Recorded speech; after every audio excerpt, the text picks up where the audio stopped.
la pastora Ana me confiere.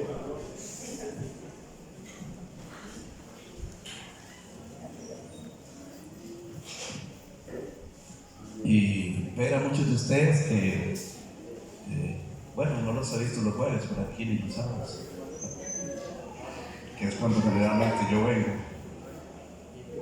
Pero agradezco mucho al Señor este privilegio. Hoy quisiera pedirles que abran sus Biblias en el capítulo 9 de Daniel. Vamos a hablar de los últimos tiempos. Estamos en tiempos peligrosos, a mi manera de ver. Estamos viviendo la última parte de los últimos tiempos. Así lo puedo interpretar en la Escritura. Muchos de nosotros hemos escuchado: Cristo viene pronto, Cristo está a la vuelta de la esquina. Pero como que no lo creemos. Y seguimos muy campantes, muy tranquilos, sin poner atención verdaderamente a lo que el Señor nos está advirtiendo. El libro de Daniel tiene 12 capítulos. Del capítulo 1 al capítulo 6 habla de los principios espirituales y un principio de cómo Dios empieza a tratar con Israel como reino. Observamos principios de vida, de situaciones delicadas, como Dios permite que algunos de los líderes del pueblo de Dios tengan que pasar por situaciones impresionantes, como hornos ardiendo de fuego, fosos con leones y una persecución religiosa inimaginable. Sin embargo, Dios utiliza estos principios para formar el carácter. Vamos a encontrar en estos primeros 6 capítulos una serie de personajes, algunos buenos, otros no tan buenos, pero de todas maneras Dios va a utilizar todos los elementos, porque Él es el Dios todopoderoso del universo. Del capítulo 7 en adelante hasta terminar el 12, el panorama cambia. Y Dios nos muestra cómo va a ser los finales del tiempo. Precisamente, Daniel es uno de los más sorprendentes y significativos libros proféticos de la Biblia, porque Daniel inicia entendiendo y aplicando la profecía de la palabra de Dios. En el capítulo 1 y 2 empezamos a ver, el 1 empieza como una crisis para Daniel, porque se niega a comer de los alimentos de la mesa del rey. Y sabe, eso era un insulto. En aquellos tiempos, cuando usted comía de la mesa de alguien, inmediatamente quedaba bajo la autoridad y sombrilla de ese personaje. Y Daniel se rehúsa. No quería contaminarse. Y hace un ayuno muy impresionante,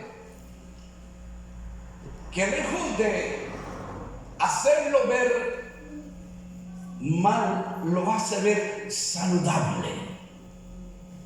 Sin embargo, esa situación lo eleva ante la gracia del rey. Ya en capítulo 2 empezamos a ver el famoso sueño. Yo quisiera que mirásemos esto en las imágenes que le he pedido a mi hermano que nos presente. El sueño que Nabucodonosor tiene es una estatua, pero él no se acordaba de la estatua. A ver si aparece por aquí la estatua. Esa estatua era enorme y él no entendía, pero Daniel tiene el privilegio de revelarle al rey qué fue lo que soñó. Previamente el rey mandó a llamar a todos los adivinos, a los magos, a los hechiceros, a todos los que tenían conocimiento de ciencia, y no pudieron descifrar el enigma. Pero Dios le permitió sí hacerlo. Era una enorme imagen que tenía una cabeza de oro. Esa cabeza de oro representaba al imperio persa o babilónico, siendo la cabeza Nabucodonosor. Luego su pecho era de plata, que representaba al imperio medo-persa, que luego dominó y erradicó a los babilonios. El vientre era de bronce, que representaba al imperio griego, que también viene a derrocar al anterior. Y luego las piernas eran de hierro con los pies combinados con barro, que representan al último imperio, al imperio romano. Ahí está, esa enorme estatua. Y Daniel viene a revelársela de una manera impresionante a Nabucodonosor, y eso hace que él caiga en gracia. Ahora, esta imagen es el escenario que a posteriori se va a montar en el mundo. Después del imperio babilónico, no aparece en la Biblia ningún otro imperio. Ninguno. Porque el imperio que sigue, ni más ni menos, es el reino de Dios. El reino milenario, como ahorita vamos a ver. En el capítulo número 7, Daniel vuelve a tener unos sueños. Y en esos sueños Dios le muestra 4 grandes bestias. Vamos a la imagen que sigue. Esas bestias también representan a estos 4 grandes imperios. La primera es Babilonia, un león con alas. El león representa gobierno, representa autoridad. Luego vemos un oso con un hombro levantado más que 8, era el imperio medo-persa. Ese hombro más levantado que el otro representa algo importante, y es que los persas dominaban a los medos. Uno de sus reyes, Ciro, era un estratega militar muy importante y logró negociar con los medos y se convierte en el reinado de Media y de Persia, gobernando sobre ellos siempre los persas. Pero luego aparece otra figura, que es Grecia. Es un leopardo alado, con alas, varias cabezas, 4 cabezas, que representa el imperio griego. El imperio griego que viene y derrota a los medo-persas, y al final vemos un dragón que representa al imperio romano. Simplemente vamos a ver, eso está en el capítulo 7 y luego el capítulo 8. En el capítulo 8, Daniel vuelve a tener otro sueño. Ese sueño es diferente, solo ve 2 bestias, mírenlas usted. Una es un carnero y un macho cabrío. El carnero es derrotado, apabullado por el macho cabrío, que tenía un cuerno en la frente. Dice el verso 8, y en el año tercero, capítulo 8, del reinado del rey Belsasar, me apareció una visión a mí, Daniel, después de aquella que me había aparecido antes. Vi en visión cuando yo estaba en Susa. Vamos un poco adelante. Alcé los ojos, verso 3, y miré aquí un carnero que estaba delante del río, que tenía 2 cuernos. Ese que tiene usted aquí a la derecha. Y aunque los cuernos eran altos, uno era más alto que el otro. La retórica es la misma. El más alto representa a los persas y el más pequeño a los medos. Uno era más alto que el otro y el más alto creció después. Verso 4. Y vi que el carnero hería con los cuernos al poniente, al norte y al sur, y que ninguna bestia podía pararse delante de él, ni había quien escapase de su poder, y hacía conforme a su voluntad y se engrandecía. Verso número 5. Mientras yo consideraba esto, he aquí un macho cabrío, el que tiene usted a su lado izquierdo en la pantalla. Venía del lado del poniente, sobre la faz de la tierra, sin tocar tierra. Y aquel macho cabrío tenía un cuerno notable entre sus ojos. Y vino contra él con tanta furia y fuerza. Y lo vi, que llegó junto al carnero, se levantó contra él y lo hirió, y le quebró sus 2 cuernos. Y el carnero no tenía fuerzas para pararse delante de él. Lo derribó por tanto en tierra, lo pisoteó, y no hubo quien librase al carnero de su poder, y el macho cabrío se engrandeció sobremanera.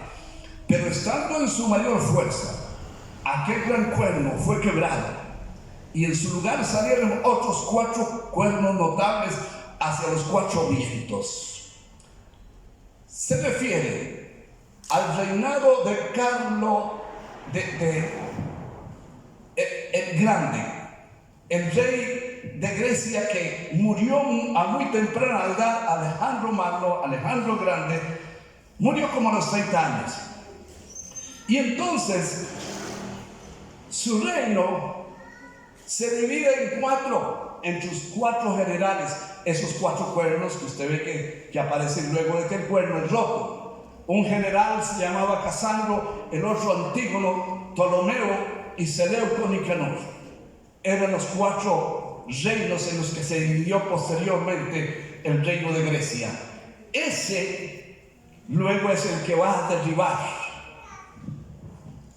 al imperio medo-persa. Y entonces entramos en el capítulo 9, que es lo que quiero tratar en esta mañana con ustedes. Después de esta breve introducción, quiero que usted mire el capítulo 9. En el año primero de Darío, hijo de Asuero, de la nación de los medos, que vino a ser rey sobre el reino de los caldeos. Caldeos son los babilonios. En el año primero de su reinado, yo, Daniel, miré atentamente en los libros del número de los años que había Jehová, que habló Jehová al profeta Jeremías, que habían de cumplirse las desolaciones de Jerusalén en 70 años. Nos encontramos aquí en el punto más importante de la profecía, lo que llamamos los 70 años. Primero quisiera clarificar la palabra semanas, porque aparece precisamente en el versículo número 24 del capítulo 9. 70 semanas están determinadas sobre tu pueblo y sobre tu santa ciudad. 70 semanas. En el hebreo que fue escrito el Antiguo Testamento, solo hay una parte pequeña que aparece en arameo, precisamente en el libro de Daniel y también de Isaías. La semana, la palabra semana en hebreo es Sheboa, en singular.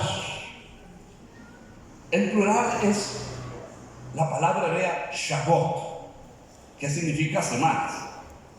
No obstante, la palabra que encontramos en la Biblia en el versículo 25, yo le leí el 24, pero cuando vemos el 25, si usted lee conmigo, dice: sabe pues, entiende, que desde la salida de la orden para restaurar y edificar a Jerusalén hasta el Mesías príncipe habrá 7 semanas.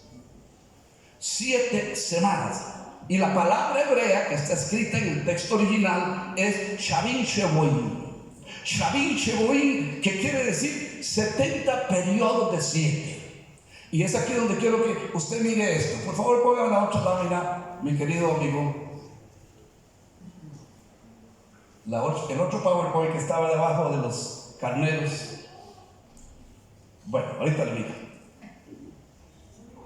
70 periodos de 7. Si no sabe multiplicar, mire en su iPhone cuánto es 70 por 7. ¿Cuánto es? 490. Muchas gracias. 490 años. Eso tenemos que tomarlo en cuenta porque es de suma importancia para lo que nosotros vamos a ver. No pierda de vista esta cantidad de años. 490 años a partir del decreto que se va a dar para que el pueblo de Dios regrese y también se restauren los muros de Jerusalén y el templo. Eso es de suma importancia.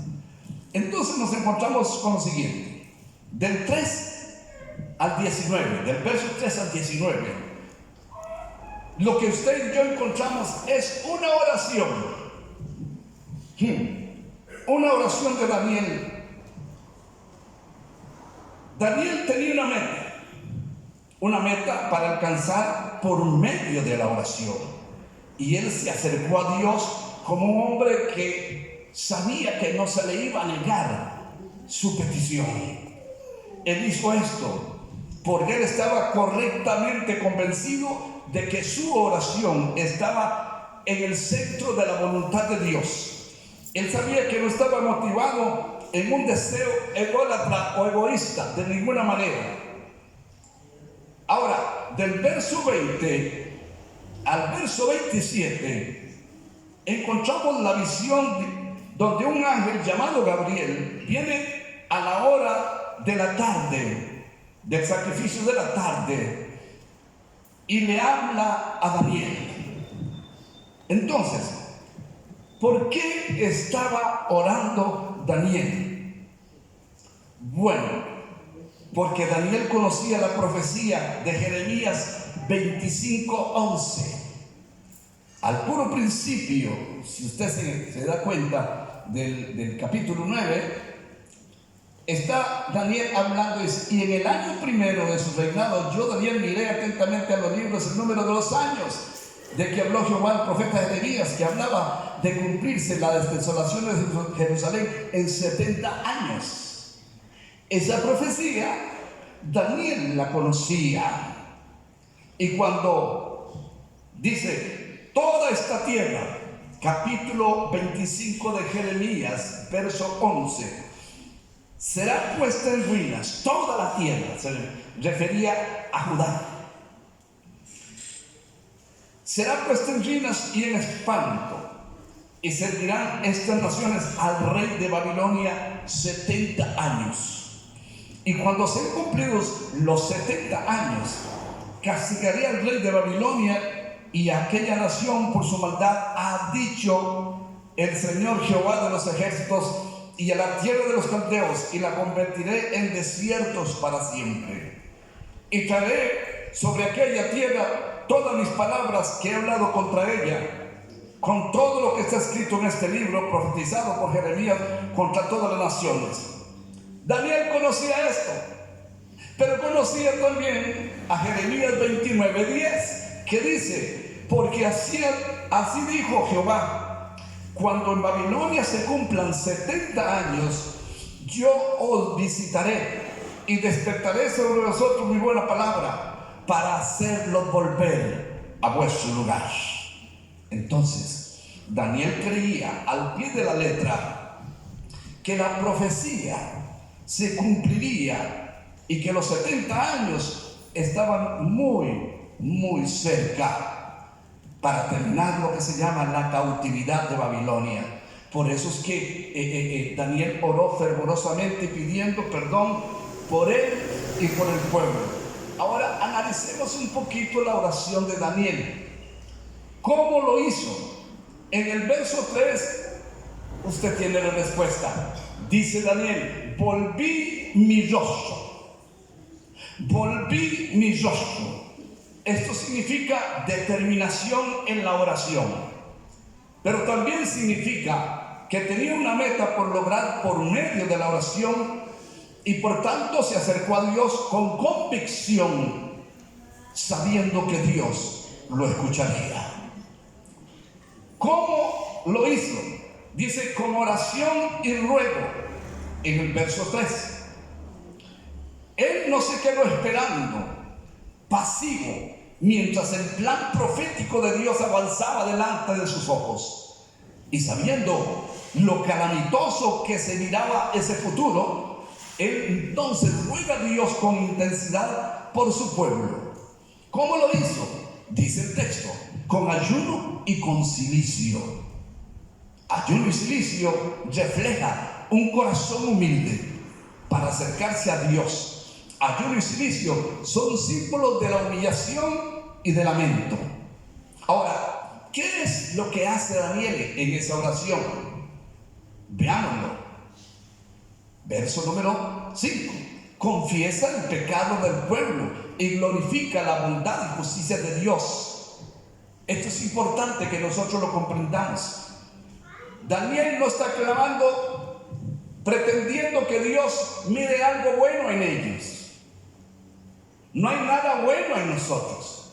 Y si hay algo bueno en ti, es por la gracia de Dios. Es por la misericordia de Dios. Y Daniel lo entendía así, pero entonces él endereza el foco de atención hacia Dios mismo. Y por eso confiesa el pecado y glorifica la bondad y la justicia de Dios. ¿Cómo lo hace? Oiga, Señor, Dios grande, o sea, reconociendo la grandeza y la bondad de Dios. Y de inmediato allí en el verso 5 confiesa su pecado y el pecado del pueblo. Ahora, póngame atención a esto. Aquí tenemos algo que aprender. Me he encontrado con muchísimos cristianos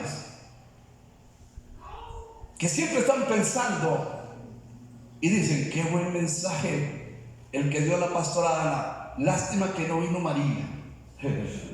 Lástima que no vino Juan, aquel que solo aparece aquí cuando hay Navidad. Y estamos calificándonos a nosotros superiores a los demás. Y aquí tenemos un gran ejemplo. Daniel era un hombre de Dios. Si usted ha leído el libro del profeta Daniel, se da cuenta que era un hombre consagrado, un hombre que vivía en santidad, que vivía en pureza, un hombre recto, un hombre justo.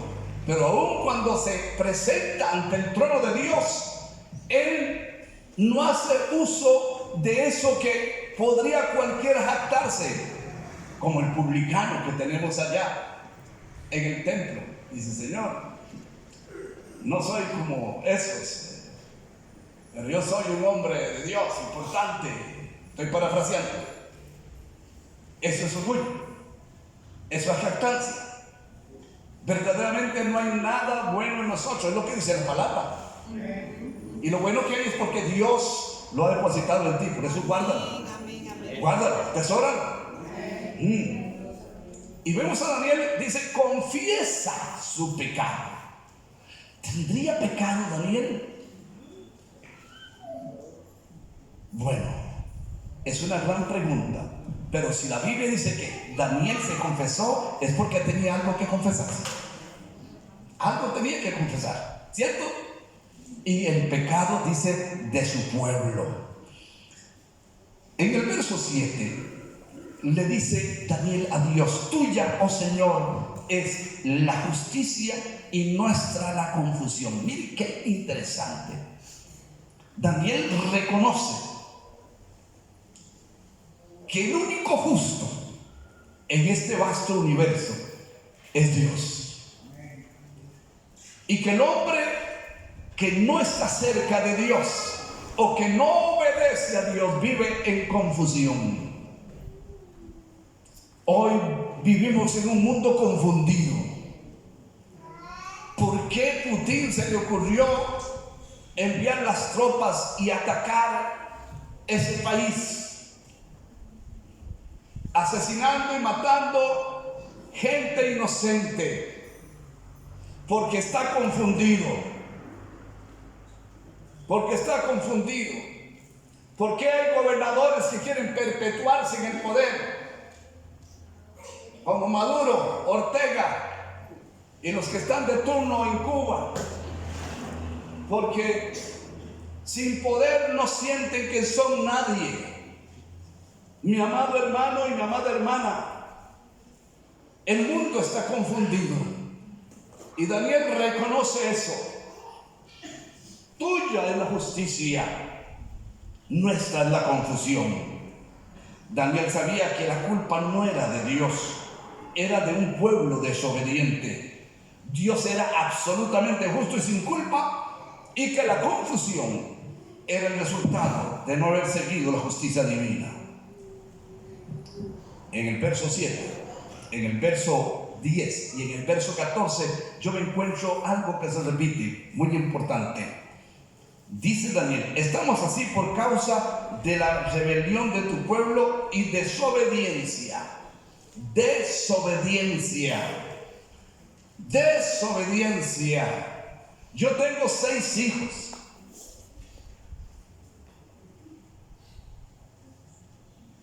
Y yo sé lo que es obediencia y lo que es desobediencia en ellos. Siempre hay una oveja negra en la familia. Aquí en Arahuela no hay oveja negra, ¿verdad? Y mi hijo mayor, que Dios bendiga a mi chiquito, ya tiene 52 años, siempre nos dio por la cabeza. Si yo le decía negro, él decía blanco. Si yo le decía izquierda, él decía derecha. Resultado, que la desobediencia causó daño en su vida y en su familia y hoy en su descendencia, y todo eso nos hace sufrir a nosotros. Cuando un miembro de su familia no obedece a Dios, no solamente él va a sufrir, usted va a sufrir, y todos los del núcleo familiar vamos a sufrir por la desobediencia de uno. ¿No fue lo que hizo el Señor con el pecado de Acán? Dios le había entregado la tierra prometida al pueblo de Dios. Josué había sido obediente, siguió las instrucciones, las directrices de Dios, y los muros de Jericó cayeron. Seguidamente había un pueblito chiquito allí, sin importancia, Jai, se llamaba Jai. Y Josué mandó un grupito de soldados para capturar Jai porque ya estaba todo controlado. Lo que Josué no sabía es que un miembro había robado, había ocultado, había desobedecido a Dios y había escondido en su tienda. Dios sí lo sabía. Y cuando este grupito que envía Josué llega a Jai, los de Jai los derrotan, los apabullan, los humillan. Todo Israel sufrió por causa de un desobediente. La desobediencia es mal consejera. Daniel reconoce, mire usted el verso 9, y a mí me encanta de recordar esto porque es algo que para mí tiene un significado muy importante. Ahorita les cuento, dice el verso 9: de Jehová nuestro Dios es el tener misericordia y el perdonar, aunque contra él nos hemos rebelado. Corría una clase en la universidad en los Estados Unidos y llevaba mi primera maestría. profesor era un americano ya mayor, muy mayor, y nos estaba dando una clase, no me acuerdo qué clase, pero llegamos al punto cuando él habló de esta palabra que en hebreo es Hesed, H-E-S-E-D, Hesed. Y él decía, el Hesed Yahweh. Y empezó a hablar de lo que significa la misericordia de Dios, del Hesed de Dios. Y empezó a hablar con una unción tan profunda que ese gringuito lloraba como un niño, lloraba y lloraba y lloraba, hablando de la misericordia de Dios. Al final, los 20 estudiantes estábamos allí, terminamos en el suelo de esa clase, igual que él, llorando y glorificando al Señor, entendiendo lo que significa la misericordia de Dios. ¿Sabe lo que es la misericordia de Dios? Muchos nos atreveríamos a decir que sí, pero no lo sabemos. Cuando usted repite el texto más sencillo y famoso de la Biblia, de tal manera amó Dios al mundo que envió a su único Hijo para que todo aquel que en él crea no se pierda, mas tenga vida eterna. Y ahí hay una palabra, tal, de tal manera. ¿Sabe usted qué significa ser de tal manera? La misericordia de Dios. Porque la misericordia de Dios es el amor de Dios multiplicado por el número de Avogadro. El número de Avogadro, no de abogado, Avogadro.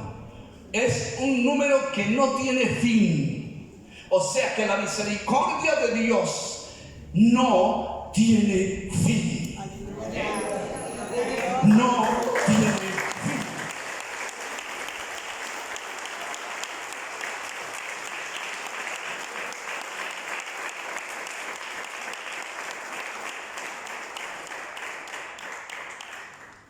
Daniel reconoce que solo Dios puede tener misericordia y perdonar. Si tiene un bolígrafo, apunte esa palabra allí donde está el verso 9 y ponga Hesed de Dios, la misericordia de Dios. Y les voy a decir algo, por el Hesed de Dios es que usted y yo estamos aquí en esta mañana. Daniel reconoce que durante todo ese tiempo de deportación el pueblo no ha implorado el perdón de Dios. Mire qué terrible. Dios los lleva en cautiverio hasta Babilonia y todo ese tiempo no han implorado el perdón de Dios. Mire lo que dice el verso número 13. Conforme está escrito en la ley de Moisés, todo este mal vino sobre nosotros y no hemos implorado el favor de Dios para convertirnos de nuestras maldades y entender su verdad. Por tanto, Jehová veló. El texto original es Shaktán, donde dice veló. Y Shaktán no significa veló, significa dirigente. Dios fue dirigente. ¿Sabe usted lo que es dirigente? ¿Cuál es la antítesis de dirigente? Vago. Una persona vaga no es dirigente. Pero una persona dirigente significa alguien que está presto, capaz para aplicar la diligencia en aquello que debe hacer. Jesús fue dirigente. Dios nos da a ti y a mí la capacidad de ser dirigentes. Ahora Daniel dice de Dios que fue diligente aún para aplicar el castigo. Dios no quiere castigarlo. ¿Cuántos de ustedes saben eso? Es más, les voy a decir algo del amor de Dios. No hay nada que usted y yo podamos hacer para que Dios nos ame más. No hay nada que usted y yo podamos hacer para que Dios nos ame menos. El amor de Dios es inmenso, es grande, es misericordioso. Pero dentro de ese marco de referencia, Dios es justo. Y si Él es justo y te ha ofrecido a ti algo y tú lo rechazas, Él no te castiga. Pero Él dice, las consecuencias de haber rechazado mi oferta son estas. No es que yo te castigo. Me acuerdo cuando mis hijos estaban pequeños, estudiaban en el Colegio Monterrey, allá en San Pedro, y algunas veces recibía quejas cuando los iba a traer, y yo tenía que llegar a mi casa y disciplinarlos con dolor en mi corazón. Los arrodillaba en la cama, les hablaba y luego les disciplinaba con el cinto. Y uno de ellos un día me dijo: papá, ¿por qué me castigas? Y yo le dije: yo no te castigo, tú te estás castigando a ti mismo, nada más que me utilizas a mí, porque tú no obedeces. Entonces, cuando algo malo viene sobre tu vida, no es que Dios te está castigando, es que tú buscaste y escogiste, seleccionaste ese camino. Sí, eso es lo que dice la palabra de Dios en Deuteronomio, capítulo número 30, versículo 15 hasta el 20. He aquí hoy pongo delante de ti el bien y el mal, la bendición y la maldición, la vida y la muerte. Escoge, tú escoge, porque yo quiero, dice el verso 19 y el verso 20, yo quiero que me escojas a mí. Eso dice el Señor a su pueblo. Pero finalmente tú y yo somos los que escogemos. Estamos hoy como nosotros queremos estar. Pero déjame decirte algo: Dios quiere que estés mejor. ¿Estamos de acuerdo? Alabado sea su nombre para siempre. Daniel pide perdón y pide restauración.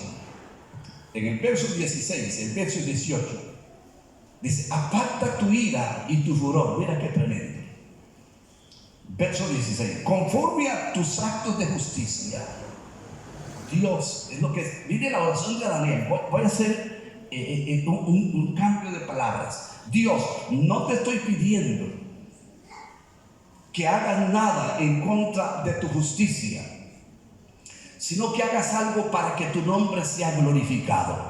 Mire qué maravilloso. Verso 17. Y esto es lindo. Me llama la atención y póngale atención. Resplandezca tu rostro. Haz que resplandezca tu rostro.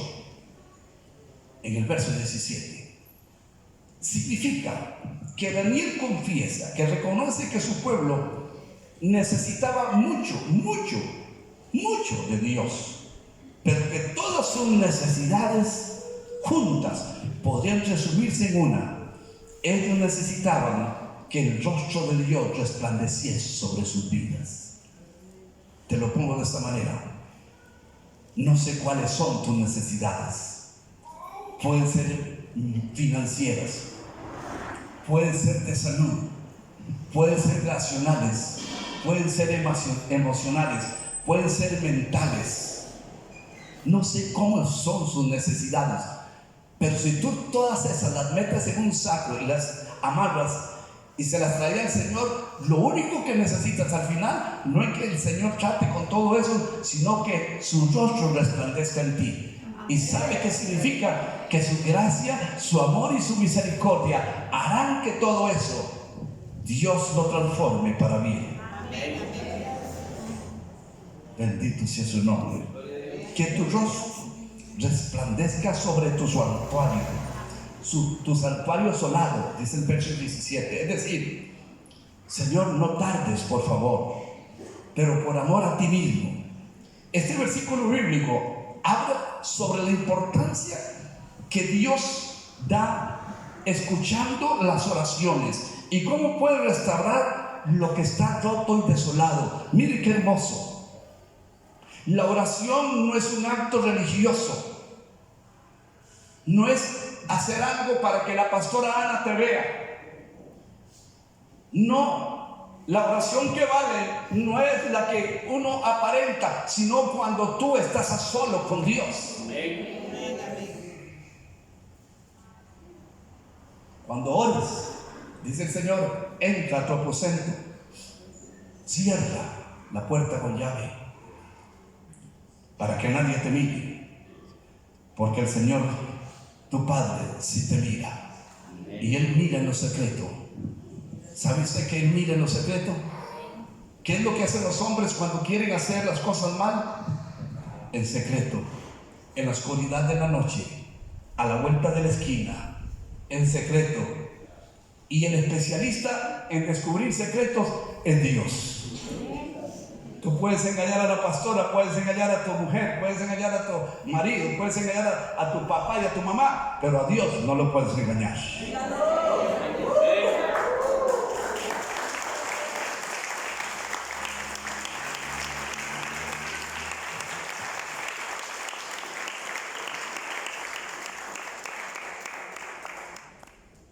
Ese versículo 17 es un recordatorio de que nunca debemos de perder la esperanza y que Dios siempre está escuchando. ¿Cuántos dan gloria a Dios? Pero también es un recordatorio de que nunca debemos de dar por sentado las cosas que tenemos, sino que debemos estar agradecidos por lo que Dios nos ha dado. Hay muchos que están inconformes con lo que tienen y están pidiéndole a Dios por más. Lo que Dios quiere es que tú disfrutes lo que tienes y le des gracias a Dios por lo que tienes, porque si vives y estás aquí esta mañana, déjame decirte algo: lo que no tienes no lo necesitas. ¿No es cierto? Aleluya. Bueno, yo quisiera tener, en lugar de ese pick-upcito, un doble tracción 2022, doble cabina, confortable, porque se brinca como un caballo, pero el Señor no me lo ha dado. Y mi esposa y yo aquí estamos, y nos ha servido mucho andar por todos lados con ese carrito, porque nos anda sacudiendo y acomodándonos.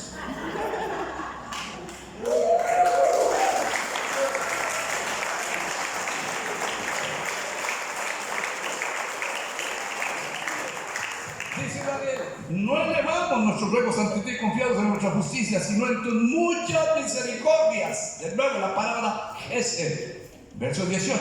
O sea, no hay nada en nosotros que puedan hacerte pensar que merecemos algo.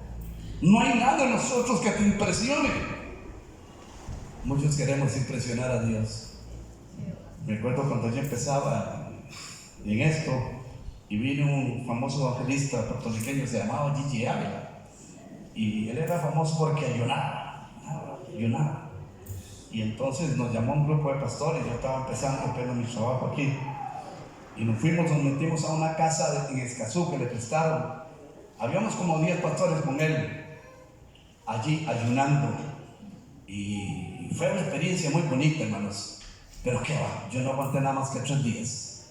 A los 3 días tuve que buscar un banano para comer. Y entonces me puse todo triste porque Señor, no pude impresionarte, Señor. Hoy me doy cuenta que usted y yo vamos a impresionar a Dios con nada ni con nada. Puede ayunar usted 40 días, 40 años si quiere, hasta morirse, y no va a impresionar a Dios. El ayuno y la oración nos cambia a nosotros, no Dios. Dios es inmutable, Dios no cambia. Él es el mismo de ayer, hoy y mañana. La oración y el ayuno son disciplinas cristianas, disciplinas espirituales que Dios ha puesto para formar tu carácter, para cambiarnos a nosotros.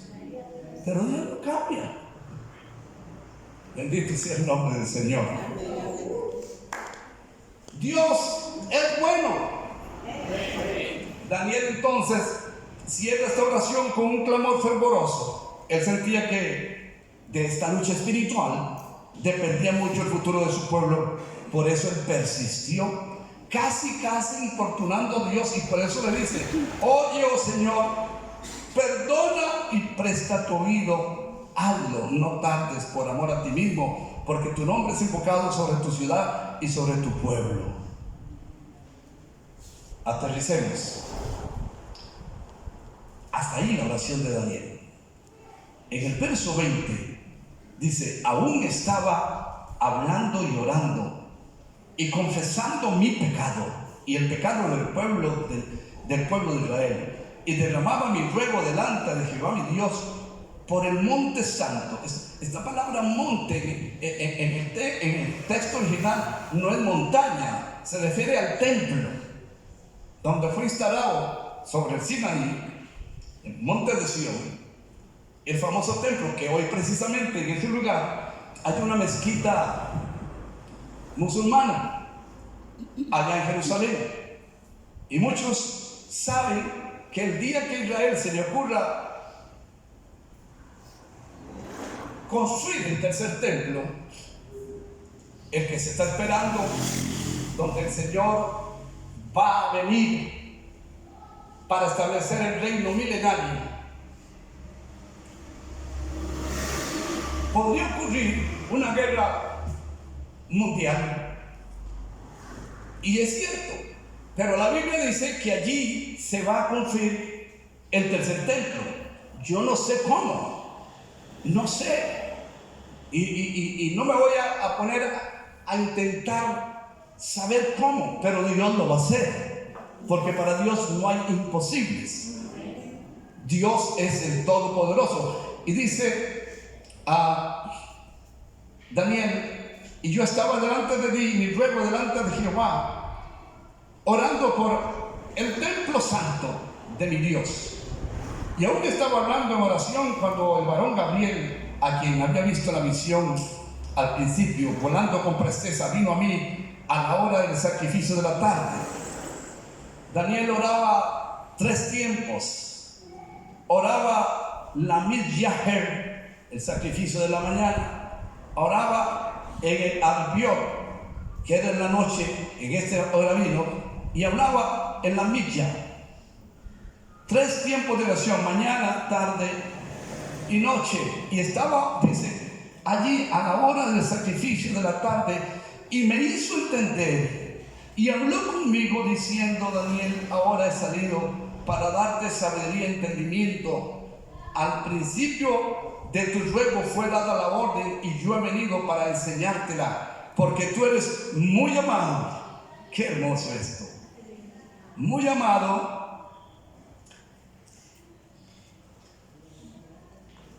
Entiende pues la orden y entiende la visión. Y aquí empieza el tema. Verso 24. 70 semanas están determinadas sobre tu pueblo y sobre tu santa ciudad. 70 grupos de 7 que dijimos son 490 años. ¿Verdad? ¿Para qué? Para terminar la prevaricación. Y ahorita ese es el propósito. 70, ¿por qué? Porque el número 70 en la numerología hebrea significa propósito. O sea, Dios hace esto con un propósito. ¿Sabía usted que todo lo que Dios hace, lo hace con propósito? Amén, amén. Dios no hace cosas por chiripa o por casualidad. No. Todo lo que hace Dios lo hace planificadamente y lo hace con propósito. Y esto es muy importante. Ahora, voy a explicarles cómo se dividen estos 490 años. Se dividen en 3 unidades más pequeñas. Los primeros 7 años son 49 años. 7 por 7, 49. Los primeros 7 años. Más 62 que hablábamos aquí en el verso 25. Sabe pues y entiende que desde la salida de la orden para restaurar y reedificar a Jerusalén hasta el Mesías príncipe habrá 7 semanas y 62 semanas. Estas 7 semanas son los 49 que ahorita les explico en que se gastaron, y estas 62 semanas que están mencionando aquí, que entonces tenemos ahí que 62 semanas son 434 años. Multiplique 62 por 7. que queríamos tenerlo, aquí está, por fin apareció. Gracias, hermano. Entonces tenemos 49 años y 62 por 7, 434 años. Ahora, miren qué interesante, creo que hay más. Baja. Si usted suma los 434 años a los 49, ¿cuánto da allí? 486. ¿Y cuánto era el total? 490. ¿Qué falta allí? 7. ¿Sabe qué es? Las 70 semanas de Daniel. La gran tribulación. La gran tribulación. Ahora, pongan atención porque le voy a decir, tiene que entenderlo para que entienda esto. Primero, ¿cuál es el propósito de todo esto? Como dice el texto, terminar la prevaricación. En el original, yo leo Leikaleja Becha. ¿Cuál es el propósito? El Señor dice Leikaleja Becha. Terminar con el pecado. O sea, el pecado va a ser sellado. Acabar con el pecado. Remover la iniquidad para establecer el reino de Dios. Todo esto es porque al final Dios tiene que ser honrado y glorificado y establecer el reinado del Mesías príncipe. El que gobernará al final, el que pondrá fin al caos, el que terminará con el anticristo, el falso profeta y la bestia, que no son 3 personajes, son uno solo.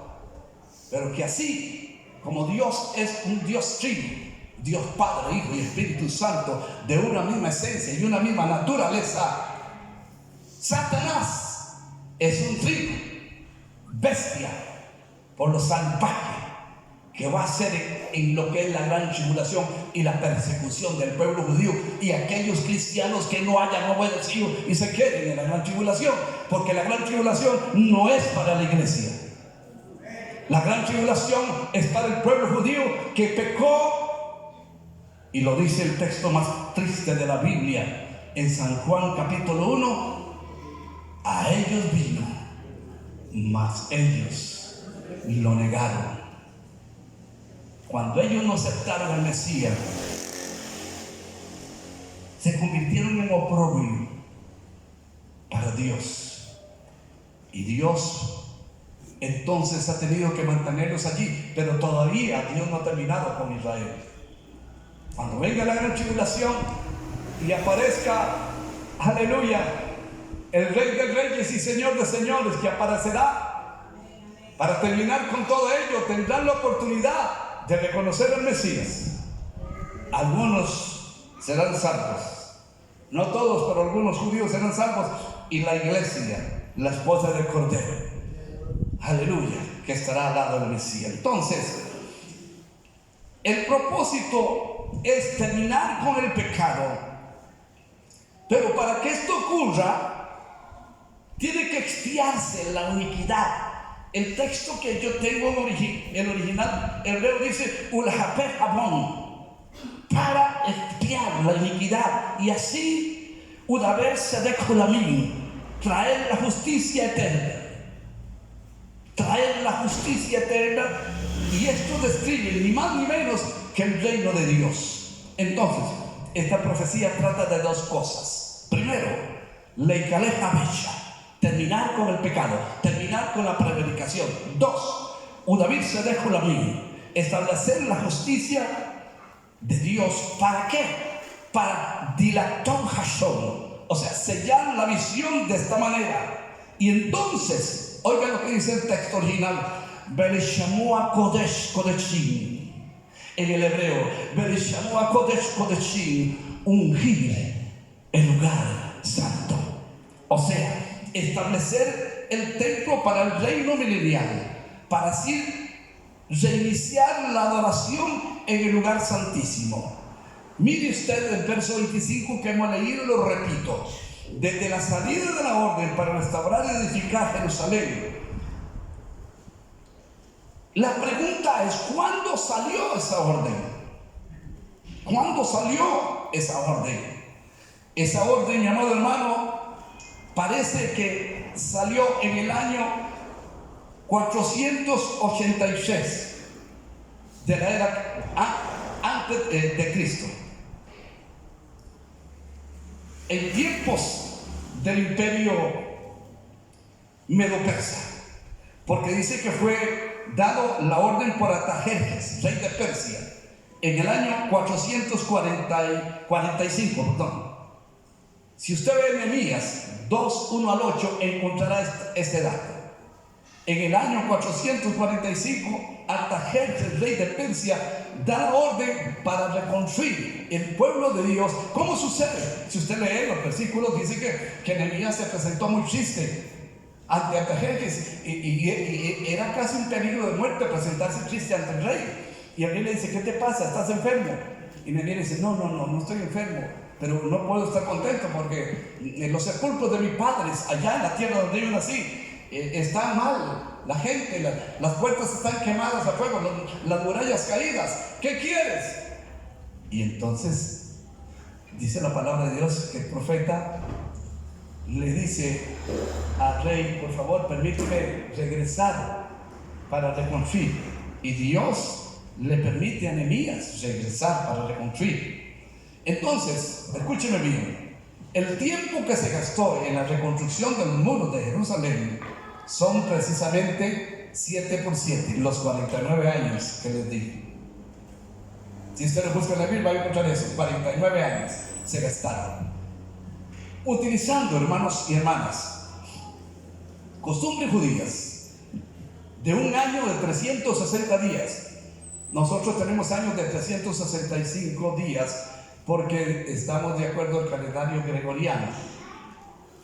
Pero de acuerdo a los judíos, sus años son de 360 días. Entonces, los 483 años después de que se dio la orden, en el 445, por Artajerjes, antes de Cristo, escuche bien, nos coloca en el año 30 después de Cristo, que coincida con la entrada triunfal de Jesús en Jerusalén, de acuerdo a Mateo 21, 1 al 9. Entonces, la profecía de Daniel 9 especifica que ya la finalización de los 483 años se le quitará la vida al Mesías. Vea lo que dice el verso 26, por favor, véanlo conmigo. Ahí está. Y después de las 62 semanas se quitará la vida al Mesías, mas no por sí. Y el pueblo de un príncipe que ha de venir destruirá la ciudad y el santuario. Se refiere a el año 70 después de Cristo, para que se cumpliese esta profecía. Y lo que Cristo dijo cuando dijo: no quedará piedra sobre este templo. Cuando vino el general Tito en el año 70, general romano, a aplacar una rebelión de los celotes que se habían revuelto. Recuerden que ellos creyeron que Jesús vendría como un David para tomar la espada y guiar un ejército de reconquista y pelear y cortarle la cabeza a todos los romanos. Eso era lo que ellos creían, pero no entendieron que el reinado que el Señor vino a traer era de paz, era diferente, no era de guerra, no era de espada, sino de espíritu. Y entonces ellos continuaron esa lucha y se rebelaron. Eso fue una matanza en el año 70 después de Cristo, para que se cumpliese esto que estamos leyendo. Y entonces dice la Escritura: y después de las 62 semanas se quitará la vida al Mesías, pero no por sí. Entonces se la quitaron los mismos judíos. Eso es lo más importante, que Él fue muerto en el madero de la calavera allí para terminar el pecado.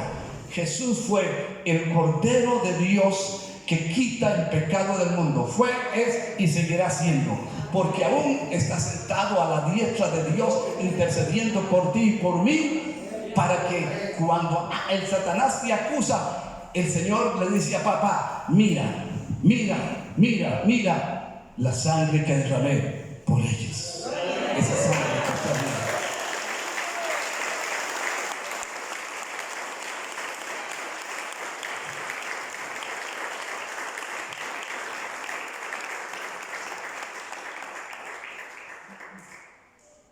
lamentablemente tengo que publicar un poquito de cosas porque ya es tarde y les pido mil disculpas, pero de aquí salgo rápido con mi esposa porque tenemos un compromiso de predicación a la 1 de la tarde en San José y otro a las 3:30. Pero escuche esto: de los 77, 69 ya se han cumplido en la historia. Esto nos deja todavía un 7 por cumplirse. La mayoría de los eruditos creen que ahora estamos viviendo en una enorme brecha entre la semana 69 y la semana 70. O sea, el reloj profético se ha pausado, por así decirlo. Y este último 7 de Daniel es lo que llamamos el periodo de la gran tribulación. La profecía de Daniel revela algunas de las acciones del anticristo, el príncipe que ha de venir, de acuerdo al versículo 27, y dice: el gobernante firmará un tratado con el pueblo por un periodo de un conjunto de 7, según la nueva versión internacional. Sin embargo, a la mitad del tiempo, o sea, a la mitad de estos 7 años, él establecerá una abominación que causa desolación en el templo. Jesús nos advirtió de este evento en Mateo capítulo 24, verso 15. Después de que el anticristo rompe el pacto con Israel, empezará un tiempo terrible, terrible de gran tribulación, como dice Mateo 24, 21. Ahora, buenas noticias. También Daniel predice que el anticristo enfrentará un juicio. El anticristo gobernará hasta que venga la consumación, dice el verso 27. Y lo que está determinado se derrame sobre el desolador. Dios solo le permitirá al mal que llegue hasta allí, hasta ese punto. Y el juicio que el anticristo enfrente ya está planificado, y hay un horno de fuego y azufre esperándole a él y a todos sus seguidores. Conclusión. El problema es que mi conclusión tiene 15 puntos. Es una broma. La profecía de las 70 semanas es compleja e increíblemente detallada. Muchísimo se ha escrito sobre ella. Por supuesto, existen diversas interpretaciones, pero lo que yo les he presentado es desde el punto de vista dispensacional premilenial. Una cosa es cierta: Dios tiene un calendario, Dios tiene una agenda, y Él está manteniendo todo esto según lo que está programado. Dios conoce el fin desde el principio. Si no, mírenlo en Isaías 46:10.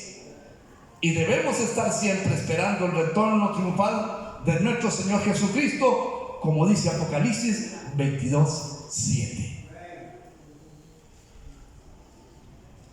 Si quedaron duras, lo repetiremos la próxima vez que la pastora me invite. Padre, muchas gracias por tu amor y tu misericordia.